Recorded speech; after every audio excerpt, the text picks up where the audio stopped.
మంది గుండెల్లో ధైర్యమనే జెండా నాటి అండగా నేనున్నాను అని చెప్పేవాడే సైనికుడు.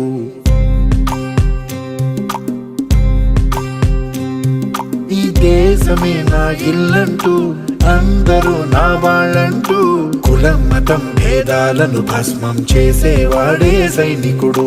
చెడు జరగని పగ పెరగని బెదరని గని సైనికుడు, అను పెరుగని రక్షణ బలి చెదరని ముని సైనికుడు. మన ఆయుధాలు ఎన్నెదురైనా ప్రాణాన్ని ఎదురు పంపేవాడు ఒకటే ఒకడు వాడే సైనికుడు.